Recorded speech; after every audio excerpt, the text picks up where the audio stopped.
Good morning. Javier Becerra, Chairman of the Democratic Caucus here in the House of Representatives. We concluded recently, just a few minutes ago, our caucus meeting for this week, where we had an opportunity to hear from our guest speaker, White House Deputy Chief of Staff Rob Neighbors, who outlined a number of the issues that are confronting the American people, not just the Congress, but the American people, perhaps the most important being the issue of our fiscal challenges and doing this together.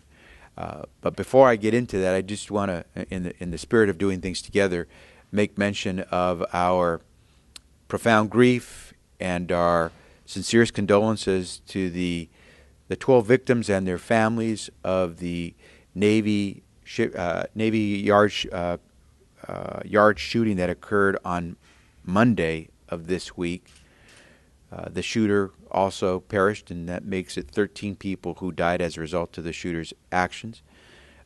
Another dozen or so people were injured, so our deepest condolences and our prayers go to the family members of all those who were victims of yet another shooting, which could have been prevented, which might have been prevented had Congress taken action, had we stepped up to the plate to do what's right. And so it feeds into everything we're saying. We want to express those condolences, but we'd rather be able to talk to the American people about the things that we're getting done. We also share our prayers, and our heart goes out to all those folks in Colorado, in Boulder, Colorado, who are experiencing some of the worst flooding in that state's history. And we know that there are at least 6 victims so far, hundreds still missing, and once again, working as a team with FEMA and all the first responders out in Colorado, the families in Colorado who are being affected hopefully will be able to get back to a normal way of life soon. And I know that the President is making every resource available. It has been declared emergency area there in Boulder, Colorado, and so we're hoping that working together as an American team will put people back where they should be. It's tough to believe that we're going to have people be where they should be, going back to work, holding on to their home, having aspirations and dreams for their kids, when we find that once again we're on the verge of another manufactured economic crisis. A crisis that need not happen, a crisis that never used to happen, but a crisis that's becoming commonplace, the new normal here in Washington, D.C., and specifically here in the House of Representatives. Just across the hallway, our Republican colleagues have been meeting with their Republican leadership, where it seems once again the tail is wagging the dog. And once again, you have to ask the question, are members of Congress elected to put country before party, or will it be again the case that we will see politicians put party before country when it comes to keeping our economy moving? We had one member in our caucus meeting, my colleague and friend from California, Anna Eshoo, who said, shutting down government and all that it does throughout the country is like shutting down the economy. And she's absolutely right. It's like shutting down jobs when you shut down the economy. Why? Well, those food safety inspectors that day in, day out make sure that the food that we buy and eat is safe and clean, don't go to work if we shut down government. Those dedicated employees who make sure that our seniors today receive the Social Security check they earned won't go to work. And those individuals who are helping repair our roads and our bridges based on the government contracts that are out there helping America build up its infrastructure won't have a crew to send to a job site because they can't get paid. And so we're talking about a government shutdown, shutting down our economy, a government shutdown, shutting down job growth. And we're here to say as Democrats, we're ready to get to work, not put people out of work. So it's time for us to just get this done. Stop with these manufactured crises. This game of political chicken has to end. The President made it very clear. He, for months, talked to several Republicans trying to find a path for a balanced approach to resolve our budget issues. We have seen our deficits dramatically drop. We're continuing to see job growth, 42 straight months of job growth. But all that gets jeopardized every time we have these manufactured economic crises. And here we go again. And here we go again. And so we're here to say that it's time for those who get elected to serve, put country before party. No more of these political party rules that govern the leadership in the House of Representatives, that if your party, a majority of your party, isn't with you on an issue, you can't let the people's representatives vote on a measure on the floor of the House of Representatives to keep this country moving and keep our economy growing. Perhaps the best way to say it is to say that I believe that the House has made its choice. Sequestration and its unrealistic and ill-conceived discretionary cuts must be brought to an end. I say that not simply because sequestration is one of the things that's choking our economy, but I say that because those aren't my words. Those are the words of our Republican colleague, the chairman of the Appropriations Committee, Hal Rogers. Yet that's what's choking the economy. That's what's choking progress, is that Mr. Rogers' own colleagues in his Republican conference in the House of Representatives is pushing the Republican leadership to shut down our government, to, for the first time in our history, default on our previous debts, and bring America to its knees. We don't need that. That's a manufactured crisis. And we're here to say, as representatives of the people, not just as Democrats, but as representatives of the people, we're ready to work and get this done, working with the president, who does not want to see another manufactured crisis keep us from growing more jobs in this country. With that, let me yield now to our Vice Chairman, Joe Crowley. Thank you, Javier. Joe Crowley of New York. There's a tremendous level of uncertainty throughout the world today. We see it, as Javier mentioned, in the natural catastrophes that are taking place in Colorado and around the world. We see it in what took place this week in the Navy Yard. We see throughout the world, as for example in Syria and other parts of the world, of instability. And the American people are looking for some stability. They're looking to government to do the job that we're supposed to do, not, once again, creating man-made crises. There are enough crises in the world. We don't have to be creating additional ones for the American people. But that's exactly what's happening once again. And another fiscal cliff, or 2, or 3, or 4, will be upon us this fall because of the inability of the Republican caucus to put at ease the minds of the American people. It does not help create certainty when the Republican caucus is threatening a shutdown of government. It does not help create certainty in the United States or throughout the world when the Republican caucus is once again creating the question as to whether or not we will actually pay our debts. That is not certainty. That is uncertainty. And at a time when the American people and the world need to see balance and certainty, they're playing these games once again. They're not helping to create jobs. They're not helping to grow our economy. They're not helping to move America forward. And in some respects, in large respects, in talking about the debt ceiling, it's not just the United States economy, but the world's economy that is put more and more in uncertain territory.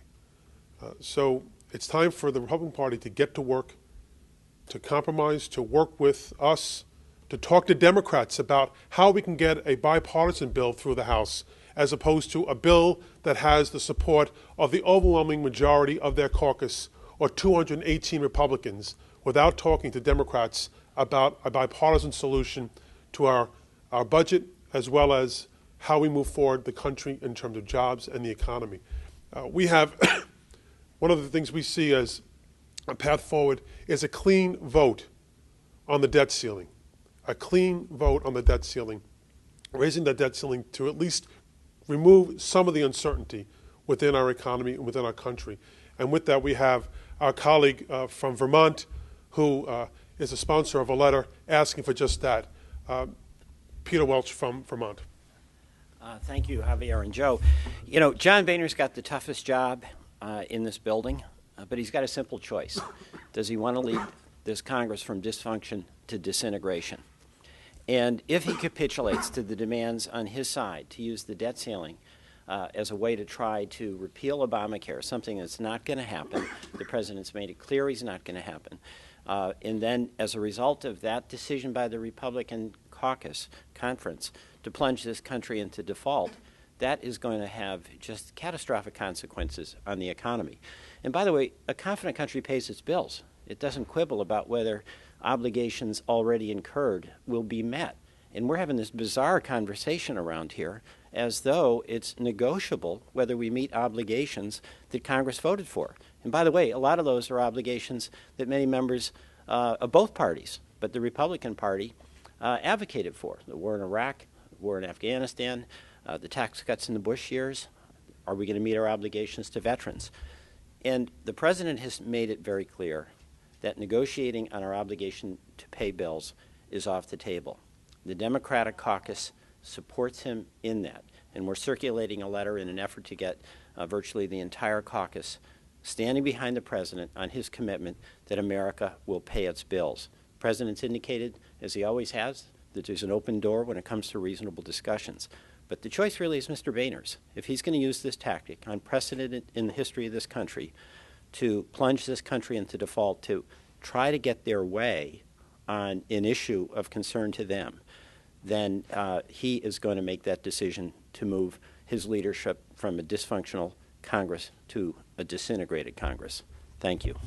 Peter, thank you, and thanks for the work you've done. This isn't the first time you've tried to really advocate that we have a clean vote on America paying its bills so we don't impact the interest rates that people pay on their mortgages, so we don't impact the amount of money that a couple can borrow to help send their kid to college, so that we don't impact the ability of America's businesses to go out there and believe that they can hire more workers because they're ready to expand. And so we think it's very important that people understand that the United States of America doesn't go out there and say it's going to do something and then not pay the bills to cover the cost. Everyone else does. Every family in America has to do that. We expect that that will be the same case here. So with that, we'll take a couple of questions.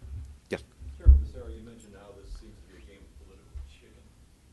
Why not let the Republicans burn on all the impact that you've described?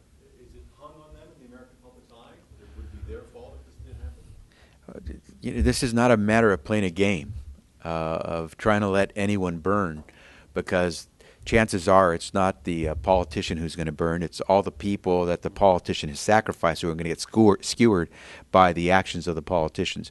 And so this is not a time to start to play gotcha politics, because we know who gets hurt.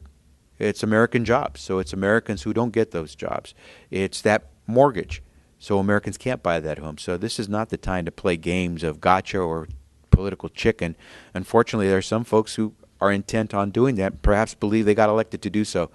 We're here saying that we think we got elected to help this economy create more jobs, to do the things that help our kids get educated, to preserve our national defense and make sure every American around the world is secure.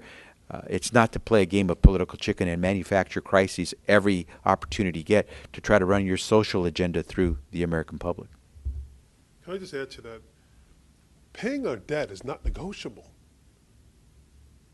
How do you have a discussion about moving the country forward when you hold hostage paying the debt?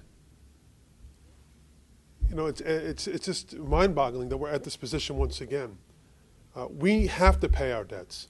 The American people expect us to pay our debts. The world expects us to pay our debts. And the ramifications of not doing that, in many respects, are cataclysmic. And we can't allow that to happen. It won't happen. We will not let that happen. But even talking about it, having discussions or debates on bills on debt prioritization, if in the event we do default, is not helpful to the country. It's not helpful to our economy. And quite frankly, finding ourselves in this situation right now is also not helpful. But what would be worse is if we came to the day where we didn't do it, or was missed by a day or an hour or a minute. Any question about our inability to pay our debts is wrong. We should not even be having the discussion. We're having it because it's upon us soon, and there's no clear way forward at this point by the Republicans. But I hope hope springs eternal. We pray that they come to their senses and that they actually stop holding the paying of our national debt hostage. There's been some talk about a clean 988. Obviously, not on the table at this point. But if a clean 988 CR were to come back to the House at some point or be proposed in the House, would each of you be willing to look for that? I'll start, but I know this is one we want Peter to join in. We just want the game playing to stop.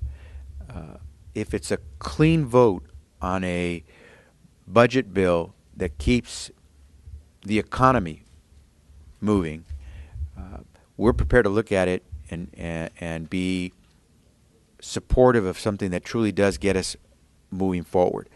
What the actual number is depends on what kind of game playing occurs on the Republican side. We know what it would take to move the budget and the economy forward and keep the government operating based on the previous budget.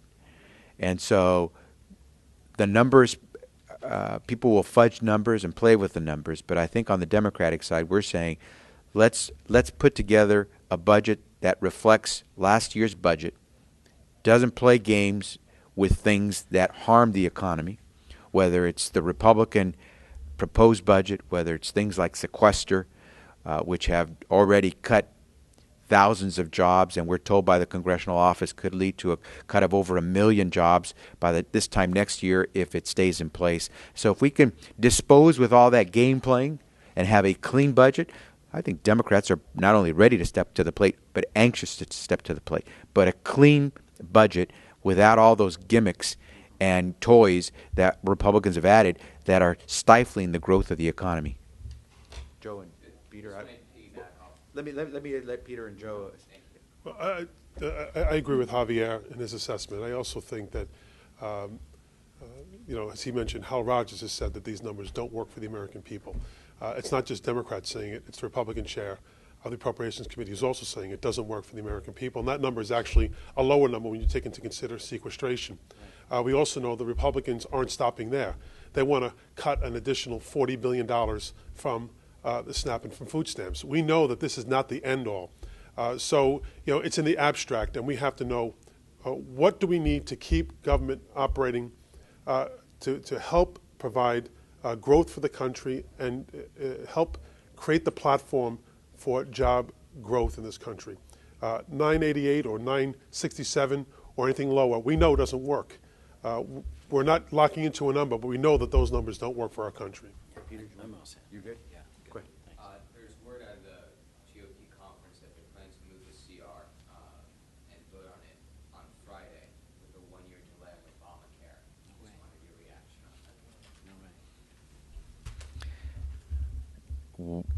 Gimmicks, game playing, dirtying the waters. I don't know how you want to describe this, but once again, we see the other side of the aisle making it very difficult for us to proceed, essentially manufacturing the next crisis in our economy by injecting a social agenda on what should be a purely fiscal budgetary matter. We want to be able to keep the economy moving. We want to keep the government from not only shutting down in ways that are harmful to the economy, but are illogical. Who wants to have beef at our supermarket that has not been inspected? Who wants to have to find new daycare arrangements because the Head Start program shut down? Who wants to tell our veteran that he cannot go in to get services because Republicans played a game with their social agenda on a fiscal budgetary bill? I think the president's made it very clear that denying Americans their rights and protections under the law when they seek health care is essentially turning the reins over to the insurance companies again. And why that should be in a budget bill makes no sense to us. So we're ready to, once again, vote for clean bills that deal with the issues at hand so we can keep the economy growing. What I fail to understand is what is the obsession with the Affordable Care Act? 41 votes to do away with the Affordable Care Act, to undermine it, to eliminate it. What is with this obsession? The American people, I think, are starting to ask that question as well. When are you going to get down to the business of moving America forward? This is one of the examples I said before of hostage taking. They're taking one of the things that we've created as a government to help people for the first time in their lives afford health care. We have a broken system that we've tried to fix, we're trying to fix, and see that through. And instead, they lost when the bill became law. In their minds, they lost when the Supreme Court ruled against what they were trying to do in terms of limiting the law.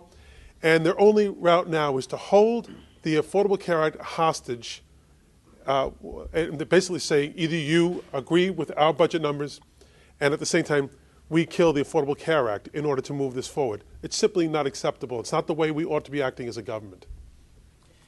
Yeah, this is fantasy politics with real-world consequences. I mean, the Affordable Care Act was passed by Congress.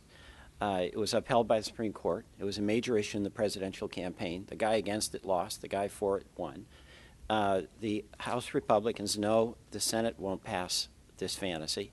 They know the president won't sign this fantasy, but they persist in pursuing a fantasy. At a certain point, it's like, sober up, get real, and move on. And until they're willing to do that, but instead threaten literally these incredibly destructive tactics of government shutdown and default, then we'll be going nowhere. That is moving the country backwards. Certainly, any Democrat voting for a CR that defunds the health care law is a non-starter, but how hard are Democrats going to fight for a sequester replacement in any short-term CR? We've been not just fighting to get rid of the harmful sequester law for the last year and a half. We were fighting to try to come up with a good replacement before the sequester law took effect. We just need to have a willing partner, and that's been the difficulty here, is finding on the other side of the aisle Republicans who are willing to negotiate for a balanced solution. We don't mind, Democrats have made it very clear, we don't mind coming up with the savings that the sequester law requires. We just think it's totally illogical to go after food safety inspectors, Head Start programs, some of our important defense programs, in order to come up with the savings that you would find through the sequester law. So we've been trying from the very beginning. The difficulty is this: as Chairman Hal Rogers, the Republican chairman of the House Appropriations Committee, has said, it's ill-conceived. And he himself said his Republican colleagues have chosen to move forward with sequester. It's this game of chicken. It's this foisting a social agenda on a budget bill, and it's the type of political game playing that leads to these manufactured crises. So we're waiting to work. We're waiting to really get the job done of the American people, and we're hoping that we don't continue to see that the tail is wagging the dog on the other side of the aisle. But from what we're hearing, the reports coming out of the Republican conference meeting, they are prepared to put this bill that on the floor to keep the government and the economy from shutting down forward, that requires America to give up its rights and its protections that it gained with the Affordable Care Act and that health security law, which is, by the way, helping reduce deficits, would be eliminated by the Republicans, which would actually increase deficits. So we're talking about a deficit reduction measure, keeping the government running with a budget bill that actually, if they were to succeed to eliminate the health security law, would increase the size of our deficits. Only in the House of Representatives under this leadership would you see those kinds of games. We'll take one last question, then we'll close. On the Clean 988, one more time. Leader Hoyer said very clearly yesterday that he's not going to vote for the Clean 988, even if it doesn't have the Obamacare language and even if it shuts down the government. So I'm wondering what what are you hearing in there? Do a lot of people agree with that? And do you think that it undermines the political argument that if the government were to shut down on October 1st, it would be the Republicans' fault? Anybody want to take that? I'm not for 988 simply because 988 continues the lunacy, the craziness of these sequester cuts that are killing jobs. It continues the killing of the Head Start spaces for over 50,000 American families who need some help to be able to go to work. They need a safe place to have their kids learn and be ready for school. And so I know of very few people who would want to see us undermine our ability to have safe food to eat, help America's families get their kids ready for school, help make sure our veterans receive the programs they deserve, and stop our seniors from seeing these cuts to the Meals on Wheels program. So 988 is just a number that I could not live with simply because it's a part of that game playing that we're seeing where Republicans are trying to shove in their social agenda into items that have nothing to do with the social agenda. It's about keeping the government and our economy moving forward and creating jobs. So we can do this, but no need to manufacture these crises as we see our colleagues doing. Let me ask Peter to make a final comment as well. You covered it. We'll close it here, and we'll take any questions later on if folks have any. Thank you very much. Thank you.